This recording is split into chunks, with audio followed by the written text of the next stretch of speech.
Welcome to the Subject Matter Expert Series from Relationship Banking Academy, where we meet with industry influencers on a monthly basis to hear their fresh insights. Today we have John Keever, Chief Operating Officer of Tiger Oak Media. Thank you so much for coming in. Thanks for having me. Yeah, so could you go ahead and tell us a little bit more about Tiger Oak? I know you're a large conglomerate and you have a lot of publications, and we just love to hear more about your company. Well, Tiger Oak, it's a media company of about 100 people. We were founded about 20 years ago out of the Midwest, and now we own and operate about 30 different media properties. We have about 25 people on our sales team, and the rest are content producers, video, magazine production, events, and it's a fun and dynamic industry.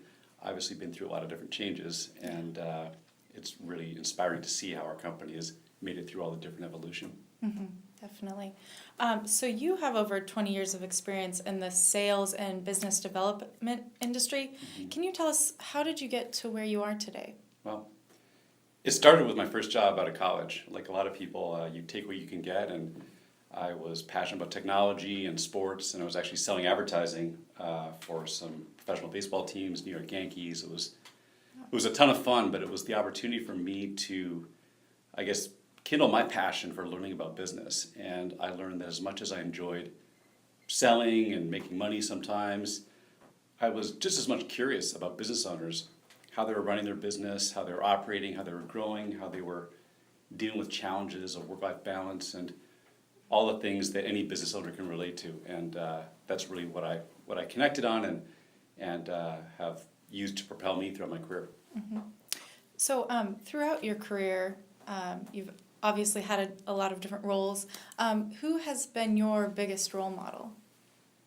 Wow. Well, there's been a lot of people that have inspired me along the way. There's been some great managers, sports coaches, and too long to list. But if there's one person I could point out, it would probably be Sir Richard Branson, the founder of Virgin Media and Virgin Nice. Airlines. And he's such an impressive guy in the sense that he's taken on some big challenges. Mm-hmm. Taking on British Airways in the late 1980s. That's just not something that everybody does. And he was inspired by making a change, finding a problem, making it better. And he's done that with class and flair, and it's been great to watch. Definitely, especially with T-Mobile and all of that. Yeah, recently, yeah. So you have an expertise in sales and business development. What are some common misconceptions you see about sales? Well, there's a lot of baggage with the term salesperson, and I think the unfortunate thing is that actually a lot of people entering into sales or who are in sales, they buy into some of the cliches that they need to be sounding salesy or being salesy or manipulating people, and that's really not how sales works. I think sales works by letting a business owner or a prospect know about what you have to offer in a very unique way that's based on researching the prospect's company. We'll go into that more later, I think, but I think that's the biggest misconception, is that people have an old view of how sales works. Mm-hmm. Definitely. So on that note, what is the biggest mistake you see a lot of salespeople making? Yeah. Well, I think you could summarize it with, they lead with their product, their service. They lead with their company. It's all about them. So they'll call up a company and say, hey, how are you, et cetera, and they'll jump right into how great their company is and how great their product is. And it's great to be enthusiastic. I mean, you have to be passionate about your product, and it's always helpful, but it's a mistake to lead with that. You want to lead with them, their company, what they're doing, what they're passionate about, what's their most recent news, and that's really the start of I think, a very significant change in our approach. Mm-hmm.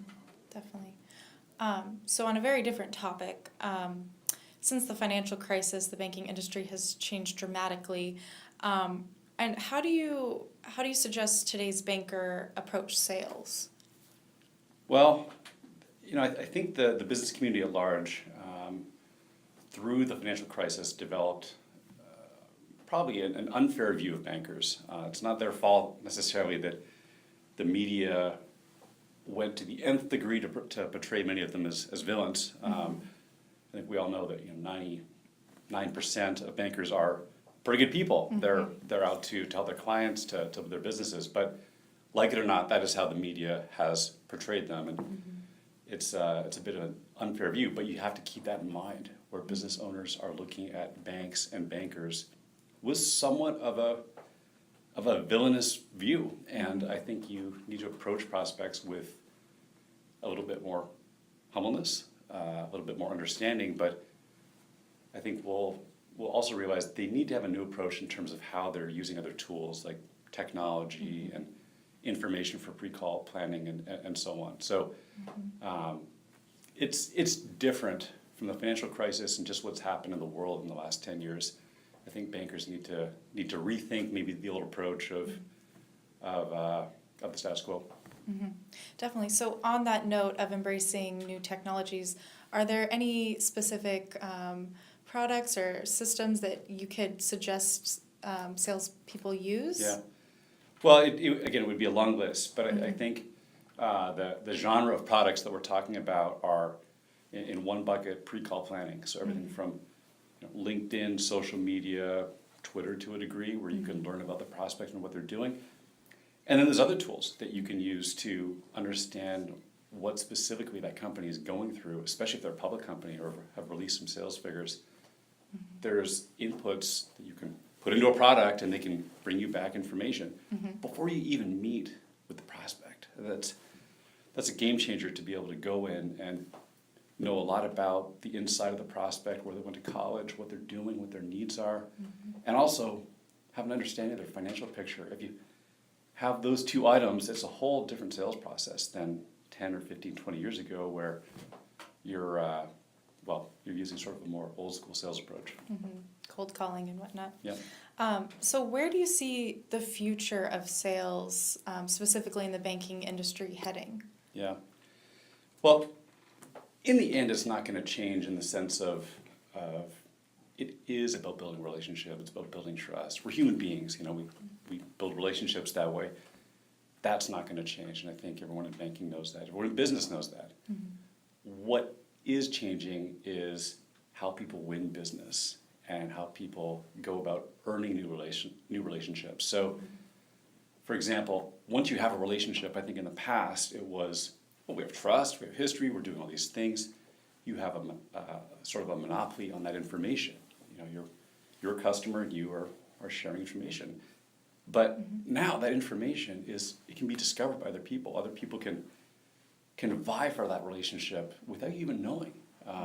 People are sharing so much, companies are sharing so much via social media and also in some of their financial details that a new person could poach your business very easily by understanding that client in a better way that you know how. So I think that people need to be aware that yes, a relationship's important, but there's other ways of earning business beyond the relationship. Definitely. So what is your biggest piece of advice for those looking to enter a career in sales? Well, I think it'd be something that I tell some of my team, I tell myself sometimes, but it goes back to I guess my last 20 years. It's be passionate. I mean, some of these are cliches, but they're cliches for a reason, because if you're not passionate about learning and curious about business and using that to drive you, I mean, yes, compensation is important. We all need to make money. We all want to have a few wins along the way, but you can't always count on that to propel you through your career. If you're passionate about learning about your customers, it's something that's going to make you better and better and serve you really well. So you can teach people a lot of different sales techniques, but at the end of the day, you have to kindle a passion within them to go out and learn about their prospects in business. Definitely. Great. And lastly, we have kind of a fun question we like to ask all of our experts. If someone were to play you in a movie, who would be the actor? Well, it wouldn't be a very good movie. I'll just leave it at that. I'd probably say Jeremy Piven in Entourage. I guess I relate with Ari in that he's impatient and he wants to make things happen and he likes to build a business, but he does let his impatience get the worst of him. And Jeremy Piven does play that role really well. So that would be the best worst answer I could give you. Great. Well, thank you so much, John, for coming in. Thanks for having me. All right. Thanks, everyone.